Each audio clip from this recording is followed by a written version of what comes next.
Bonjour, j'espère que vous allez bien. Aujourd'hui, on va voir un nouveau type de tissu, toujours dans le module histologie avec le tissu musculaire. On va voir de quoi il s'agit, puis on va voir les différentes caractéristiques. Donc, allons-y. On commence par une petite définition de tissu musculaire. Puisqu'on parle de tissu, on parle d'une association ou un ensemble de cellules, qu'on appelle dans ce cas les fibres musculaires ou les myocytes. Donc, quand vous voyez ici le mot myocyte, il est composé d'un préfixe et d'un suffixe. Le préfixe ici, c'est le mot myo, c'est un mot en grec et qui désigne le muscle. Par contre, ici, le suffixe cyte, on a déjà parlé de ce mot dans la partie de tissu conjonctif et on a dit que ce sont des cellules déjà différenciées et qui sont spécialisées dans un type de tissu. Et si c'est le cas du tissu musculaire, donc ces cellules ils sont spécialisées dans le tissu cellulaire. Ces muscles ont une forme longéline et fine et se raccourcissent quand ils se contractent. Donc, au cours de cas de contraction, il y a un raccourcissement ou tout simplement un allongement. La forme de ces cellules longélines leur permet de s'allonger et de se raccourcir sans perdre leur élasticité. Donc, cette élasticité, c'est une propriété particulière qui est en rapport avec la présence de myofibrilles. Donc, grâce à ces myofibrilles, il y a l'élasticité. Donc, les myofibrilles, c'est un nouveau terme et qui désigne, donc les fibrilles, ce sont des petites fibres qu'on trouve dans le muscle, plus précisément dans le cytoplasme des cellules musculaires. Les tissus musculaires dérivent tous du mésoderme. Si vous vous rappelez, le tissu conjonctif, on a dit, il dérive aussi du mésoderme. Donc, c'est le cas aussi du tissu musculaire, il dérive du mésoderme. Il suffit de connaître qu'il dérive du mésoderme pour l'instant, mais on va voir ça en détail dans la partie embryologie. Ici, nous avons une structure d'un muscle strié-squelettique. Attention, donc on a plusieurs types de muscles. Ici, on a le type strié-squelettique. Pourquoi on a dit strié? Parce qu'il y a présence des stries ou des traits autour du muscle. Donc, nous avons ici un os, un muscle qui est attaché à l'os par un tendon. On a déjà parlé du tendon. On a dit que c'est un tissu conjonctif qui rassemble l'os au muscle. Donc, au sein du muscle, on trouve plusieurs faisceaux de fibres. Au sein de ces fibres, on trouve plusieurs fibres ou des cellules musculaires. Bien sûr, on a aussi des vaisseaux sanguins ou des capillaires sanguins. Donc, on passe. On va voir la structure du tissu musculaire, de quoi il est composé. Donc, la fibre musculaire possède un cytoplasme. Donc, pourquoi on a dit un cytoplasme? Parce que tout simplement, la fibre musculaire, c'est une cellule musculaire et chaque cellule a son propre cytoplasme. Donc, ce cytoplasme, il est riche en matériel protéique filamentaire contractile qu'on appelle myofilament. Donc, ici, on a un nouveau terme, c'est les myofilaments. Donc, tout simplement, ce sont des protéines filamentaires, pardon, ça veut dire sous forme de filaments et qui aident le muscle à se contracter. On a trois types. On a des myofilaments de myosine, des myofilaments d'actine qui sont associés à des filaments de tropomyosine et des filaments intermédiaires qu'on appelle desmines. Donc, on va voir ça en détail dans une structure qui vient par la suite. Donc, le cytoplasme contient une concentration plus ou moins élevée de myoglobine. Les myoglobines, donc c'est un pigment respiratoire fixant l'oxygène. Bien sûr, les myoglobines, ce sont aussi des protéines qu'on trouve dans le muscle et qui ont une fonction principale, c'est le transfert et la fixation de l'oxygène au sein du muscle. Donc ici, nous avons une structure d'un muscle strié squelettique plus détaillée que cette structure. Donc on va commencer avec le muscle. On a dit que le muscle est composé de plusieurs faisceaux de fibres et chaque faisceau, il contient plusieurs fibres. Donc on va prendre cette fibre-là. Il est constitué de plusieurs myofibrilles. On a dit que les myofibrilles, ce sont des petites fibres qui contiennent des myofilaments. Donc, ces myofibrilles, ils contiennent plusieurs sarcomères. Donc, si on a agrandi cette partie-là, on va trouver plusieurs sarcomères. Donc, cette extrémité A avec cette extrémité B, c'est un sarcomère. Aussi, cette extrémité B avec cette extrémité C, c'est un autre sarcomère. Donc, si on a agrandi le sarcomère, on va trouver des myofilaments fins qu'on appelle actine et des myofilaments ici en rouge épais, on l'appelle myosine. On va voir les différents types de tissus musculaires. On a généralement trois types. On a le tissu musculaire lisse, le tissu musculaire strié-squelettique et le tissu musculaire strié-cardiaque. Donc, le tissu musculaire lisse, il est formé de cellules en fuseau sans stries. En fuseau, ça veut dire fusiforme. Sans stries, ça veut dire il ne contient pas de stries, contrairement ici dans le muscle strié-squelettique. il contient des stries ou des traits. Donc ici, c'est le contraire, il ne contient plus de stries. Ils forment les tuniques musculaires des viscères. Donc ce type de muscles, on les trouve dans les tuniques musculaires des viscères. Donc ça veut dire quoi cette phrase? Les tuniques musculaires, ça veut dire les couches superficielles qu'on trouve ou qui tapissent les viscères. Les viscères, j'ai déjà expliqué ce mot. Donc les viscères, tout simplement, ce sont des cavités au sein de notre corps et qui sont remplies par des organes, pardon, comme l'estomac, le foie, le cœur, les intestins, utérus, etc. Donc ce type, on le trouve dans les tuniques musculaires des viscères. Ça veut dire il tapisse la couche superficielle des organes et des vaisseaux sanguins. Il se contracte de façon involontaire. Donc cette phrase, elle est très importante. Donc la contraction se fait de façon involontaire. Ça veut dire de façon contrôlée. Contrairement aussi de façon volontaire, incontrôlée. Donc le tissu musculaire strié-squelettique qu'on vient de voir ici dans la structure, on le trouve fréquemment autour des os. Il est composé de cellules sous forme de cylindre ou cylindrique. Bien sûr, il y a présence des stries. Il assure la motricité volontaire. Ça veut dire quoi la motricité? Ça veut dire le mouvement volontaire. Ça veut dire qu'on décide que nous, en tant qu'être humain, on décide de faire un mouvement. Et puis, une contraction et donc un raccourcissement ou un allongement des cellules musculaires. Donc, le dernier type, c'est le tissu musculaire strié cardiaque. Il est aussi strié et on trouve uniquement dans le myocarde ou dans le cœur. Donc, le cœur, on l'appelle aussi myocarde. Ce sont des cellules striées, forment le myocarde, le cœur. Sa contraction rythmique est involontaire. Donc, la contraction de ces cellules, elle est rythmique. Ça veut dire de façon continue, sans arrêter. Et involontaire, ça veut dire qu'il est contrôlé. Et nous, en tant qu'être humain, nous ne décidons pas de faire une contraction. Donc, c'est le cœur qui fait cette contraction de façon rythmique. Ça veut dire de façon continue, sans arrêter. Bien sûr, si le cœur arrête de faire la contraction, ça veut dire que c'est la mort. Donc, on passe. Donc, on va voir les différents types de tissus dans les photos. Donc, on a ici le muscle strié squelettique. Ici, nous avons le muscle lisse. Et ici, nous avons le muscle cardiaque. C'est le tissu musculaire cardiaque qui forme le cœur. Donc ici, nous avons déjà dit qu'il y a absence des stries. Par contre, ici, il y a des stries, comme vous voyez ici, des stries, des traits ici. Donc on passe. Donc on va commencer par le premier type, c'est le tissu musculaire lisse. On va parler un petit peu des cellules qui constituent ce tissu. Donc ces cellules, ils sont caractérisés par une forme fusiforme. Donc, on a déjà dit que le tissu musculaire lisse, il est constitué de cellules en fuseau. Ça veut dire fusiforme et allongé. Il est composé d'un seul noyau énucléé. On va voir dans les autres types qu'il y a plusieurs noyaux, jusqu'à 500 noyaux par cellule. Ici, c'est un noyau unique par cellule. Un cytoplasme qu'on appelle sarcoplasme. Donc, il faut rappeler de ce terme. Le cytoplasme, dans ce cas, on l'appelle sarcoplasme, avec deux zones. Une zone riche en organite et l'autre remplie de myofilaments. Donc, on a déjà vu les myofilaments de myosine et d'actine et des myofilaments intermédiaires de desmine. Donc, le cytoplasme contient des myofilaments. Il contient aussi des organites. On l'appelle sarcoplasme. Aussi, on trouve une membrane plasmique qu'on appelle dans ce cas sarcolème, revêtue d'une lame basale. Les membranes plasmiques des cellules voisines forment des nexus. Nexus, ça veut dire des cellules nerveuses. Ça veut dire qu'on va trouver une certaine communication entre les cellules voisines. Une connexion permettant la diffusion de l'excitation d'une cellule à l'autre. Ça veut dire permettant la diffusion de l'information d'une cellule à l'autre. Donc ici, nous avons une figure d'une organisation des cellules musculaires lisses. Comme vous voyez ici, on a un seul noyau par cellule. On a la forme fusiforme allongée, comme vous voyez ici. On a des fibres nerveuses. Donc, on a dit qu'il y a une certaine communication entre les cellules. On a ici un synapse. Donc, la synapse, ça veut dire quoi? Ça veut dire la zone où il y a une certaine communication entre une cellule nerveuse et une autre cellule nerveuse. Donc, ça, c'est le synapse.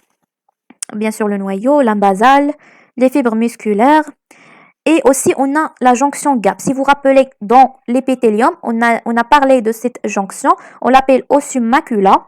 Cette jonction, il lie une cellule à une autre par une jonction gap. On va parler dans cette partie la contraction des cellules musculaires lisses. On va parler, pardon, de la contraction des cellules musculaires lisses. Donc, la contraction se fait par un raccourcissement des protéines contractiles. Si vous vous rappelez, les protéines contractiles, ce sont les myofilaments. Et on a dit qu'il y a des myofilaments d'actine et des myofilaments de myosine, ce qui rend la cellule en forme globulaire au lieu de sa forme allongée au repos. Donc, quand vous voyez ici, nous avons une cellule allongée fusiforme. Quand on a dans le cas de contraction, la cellule devient globulaire. Il se raccourcissent. En phase de contraction maximale, le noyau est souvent rempli sur lui-même en tire-bouchon. Donc, quand vous voyez ici, le noyau prend la forme de tire-bouchon. On passe au deuxième type de tissu musculaire, c'est le tissu musculaire strié squelettique. On parle d'abord des cellules musculaires striées squelettiques. Donc, la cellule musculaire striée squelettique, ou on l'appelle aussi rhabdomyocyte, a la forme de cylindre allongé. Son diamètre est de 10 à 100 micromètres. Sa longueur excède rarement 10 cm, donc il est très longue. Il possède jusqu'à 500 noyaux, contrairement au tissu musculaire lisse qui possède juste un seul noyau par cellule. Ici, c'est 500 noyaux. Donc, c'est une caractéristique de ce type de tissu. 500 noyaux situés en périphérie. Donc, situé en périphérie, ça veut dire latéralement de la cellule, contre sa membrane plasmique, qui est limitée par une membrane basale. Son cytoplasme contient les myofibrilles. Donc, on a dit déjà que les myofibrilles, ce sont des petites fibres, contractiles bien sûr. Donc, ces myofibrilles, ce sont des cylindres parallèles allongés dans le sens de la cellule. Ils sont faits de la succession régulière de striations identiques dites sarcomères. Donc, les myofibrilles, ils contiennent plusieurs sarcomères. Chaque strie contient un sarcomère. Donc, le sarcomère, ça veut dire quoi? C'est l'unité contractile de la myofibrille. Donc, c'est la phrase magique. Donc, le sarcomère, c'est l'unité contractile de la myofibrille. Il faut bien rappeler de ça. Il est constitué de filaments fins. Si vous rappelez, les filaments fins, ce sont les filaments d'actine. Et les filaments épais, ce sont les myofilaments de myosine. La répétition de ces derniers détermine au sein du sarcomère des régions de structure différentes responsables de la striation transversale des myofibrilles, visibles en microscope optique. On va voir la figure pour bien comprendre. On a ici un muscle strié squelettique. Si on a pris cette partie-là en rouge et agrandi cette partie, on voit plusieurs faisceaux de fibres. Si on a agrandi cette partie en rouge, on voit plusieurs fibres. Et si on a pris cette partie aussi en rouge, on voit plusieurs myofibrilles qui sont constituées de sarcomères. Et les sarcomères, ils sont constitués de plusieurs myofilaments, comme les myofilaments d'actine et les myofilaments de myosine.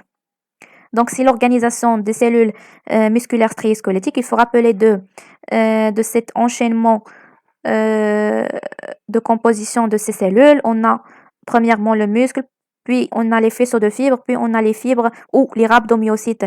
Donc, les rhabdomyocytes, on l'appelle les fibres musculaires, les rhabdomyocytes seulement dans le cas des tissus musculaires striés squelettiques.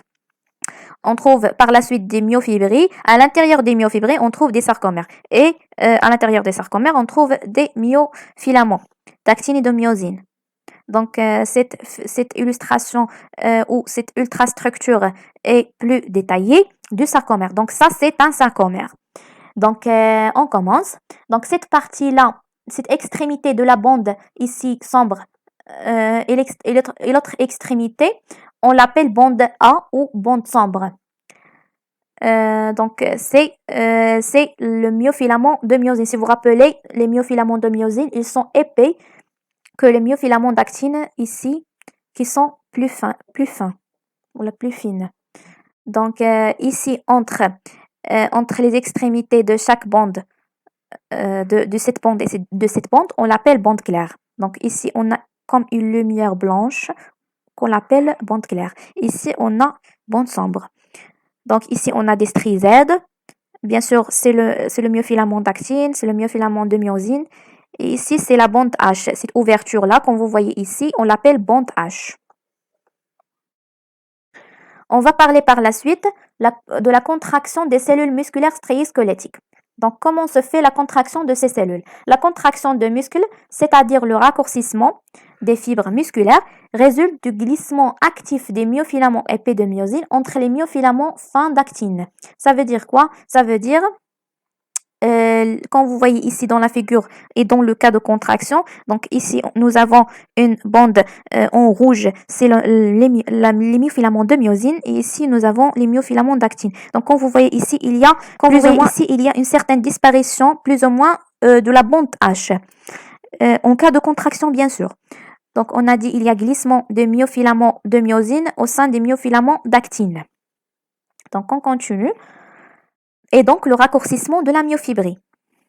Notez bien, à ces filaments s'ajoutent des filaments de desmine. Si vous vous rappelez, on a 3 types de myofilaments. On a les myofilaments d'actine, de myosine et encore de desmine, qui sont des filaments élastiques donnant à la myofibrie la propriété d'élasticité. Donc il faut rappeler de ça. Les myofilaments de desmine ont une fonction particulière, c'est la propriété d'élasticité donnée par les myofilaments de desmine à la myofibrie. Donc ici, on a le cas de repos. Donc le muscle ici, il est relâché. Par contre, ici, le muscle, il est contracté. Bien sûr, j'ai dit qu'il y a une certaine disparition de cette bande. Et bien sûr, là, le raccourcissement de muscle. On passe. On va parler aussi de la combinaison de nerfs-muscles. Donc, dans le muscle squelettique, il existe deux types de jonctions neuromusculaires. Donc, on a dit que les cellules musculaires, ils se communiquent entre eux à travers des nerfs. Donc, premièrement, on a des terminaisons nerveuses motrices, qu'on appelle la plaque motrice. C'est la zone de contact entre l'axone du nerf avec une fibre musculaire. Donc, on va voir ça en détail dans le tissu nerveux, mais il faut bien connaître ça avant de passer au tissu nerveux. Donc, il permet ainsi le passage de l'influx nerveux, donc cette zone entre l'axone et, on va voir l'axone, ça veut dire quoi? Entre l'axone du nerf et les fibres musculaires, il permet le passage de l'influx nerveux ou tout simplement de l'information vers le muscle. Donc, il y a une certaine information qui passe du nerf vers le muscle. Et on résulte de la contraction. Donc, avant la contraction, il y a un flux nerveux qui passe. Donc, on a aussi une terminaison nerveuse sensitive qu'on appelle le fuseau neuromusculaire. Donc, on a ici la plaque motrice et on a ici le fuseau neuromusculaire, qui est un mécanorécepteur constitué de fibres musculaires modifiées disposées parallèlement aux fibres du muscle. Il est sensible à l'allongement de celui-ci et traduit un stimulus mécanique et un message nerveux. Donc, il faut rappeler de ça que ce mécanorécepteur, il traduit un stimulus mécanique et un message nerveux. Donc ici, on a le passage de flux et on a ici la traduction de ce stimuli en un message nerveux et puis la contraction. Donc on va voir ça dans la figure. On a ici une plaque motrice ou une terminaison nerveuse motrice. Donc la plaque motrice, ici nous avons un nerf. La plaque motrice, c'est la zone ici qui rassemble un axone à un muscle. Donc, c'est la zone qui est en bleu ici. On va voir le fuseau neuromusculaire. Donc, on a bien sûr la fibre musculaire. On a un flux qui passe par la fibre. Donc, on a ici un fuseau neuromusculaire, un fibre musculaire. Donc, on va détailler ça dans le tissu nerveux. On passe. Dernièrement, on va voir le tissu musculaire strié cardiaque, ça veut dire le cœur. Le tissu musculaire strié cardiaque, appelé aussi tissu myocardique au myocarde, il existe uniquement dans le cœur, est caractérisé par son aspect réticulé, anastosome des fibres. Il est contrôlé. Donc, on a dit déjà que la contraction se fait de façon involontaire, ça veut dire il est contrôlé par le système nerveux végétatif. donc par un système nerveux végétatif, ce qui explique sa contraction involontaire, autonome et rythmique, en rapport avec l'existence d'un test synodal. Donc on va voir c'est quoi un test synodal dans la figure. Donc ce qu'il faut retenir de ça, c'est que le myocarde se contracte de façon involontaire, il est contrôlé par le système nerveux végétatif. On parle de les de la cellule musculaire striée cardiaque. Donc, ces cellules, ils possèdent un seul noyau. C'est comme le cas du tissu musculaire lisse, qui possède aussi un seul noyau. Placé en position axiale, dans un abondant sarcoplasme. Si vous vous rappelez le sarcoplasme, c'est le cytoplasme. C'est uniquement le terme qui change. Et de faisceaux de myofibrilles parallèles. Ces fibres sont soudées. Soudées, ça veut dire ils sont jointives. Entre elles ont un réseau continu. Donc les fibres, ils sont attachés les uns aux autres par un réseau continu. Ce réseau présente des traits scalariformes qu'on appelle disques intercales ou stries. Donc ce sont les stries sous forme des traits scalariformes. Ça veut dire des traits parallèles, visibles au microscope optique. Aux extrémités de chaque cardiomyocyte sous forme d'un trait continu, généralement transversal. Donc, on va voir ça dans la figure 9. Ces traits scalariformes apparaissent en microscope électronique, constitués de desmosomes, de zonula, si vous vous rappelez de zonula, adhérence et de jonctions communicantes. Donc, il y a une certaine communication de cellules entre eux. On va voir ça. Donc, c'est le tissu musculaire ou les cellules musculaires striées cardiaques. On a bien sûr des traits scalariformes et une liaison entre les cellules. Donc, on a un seul noyau par cellule. On a des jonctions GAP, macula et on a bien sûr le sarcomère. Donc, on va voir la définition du test synodal. Si vous vous rappelez, on a vu le test synodal ici. On va voir une petite définition. La contraction donc, on va voir comment se fait la contraction de ces cellules musculaires striées squelettiques. Donc, on va voir une petite définition de test synodal. Si vous vous rappelez, on a vu ici le mot ou le terme test synodal. Donc, le test synodal, ou on l'appelle aussi cardionecteur, c'est un tissu incrusté dans le cœur. On trouve généralement dans le cœur, répartition inégale. Donc, à l'origine de la contraction autonome de myocarde. C'est grâce à ce test synodal, il y a une contraction automatique de myocarde. Ça veut dire une contraction involontaire. Le test synodal est constitué par des cellules musculaires striées présentant plusieurs caractéristiques de tissu myocardique embryonnaire. Ces cellules portent le nom de test synodal du fait qu'ils se répartissent en amas ou en masse ou nœuds. La contraction. Donc, comment se fait la contraction du tissu strié cardiaque ou le myocarde? Donc, la contraction du myocarde ne se fait pas sous l'influence d'une commande nerveuse. Donc, il se fait de façon autonome et rythmique. Bien sûr, il n'y a pas une certaine commande nerveuse ou un flux nerveux, comme dans les muscles striés. Donc, dans le cas du muscle strié, on a un certain influx, une traduction de ce influx en un message nerveux. Donc, ici, nous avons une influence de potentiel d'action apparaissant spontanément, donc involontaire spontanément, de façon autonome et rythmique. Au niveau du test synodal. Donc, ce test synodal, il permet la contraction de myocarde. Les cellules de ce tissu assurent la stimulation physiologique qui entretient l'automatisme fonctionnel du cœur. Donc, grâce à ce test synodal, on a une contraction. Cette stimulation correspond à l'énervation nerveuse intrinsèque cardiaque. L'activité contractile permanente nécessite un besoin énorme d'énergie et donc une vascularisation importante.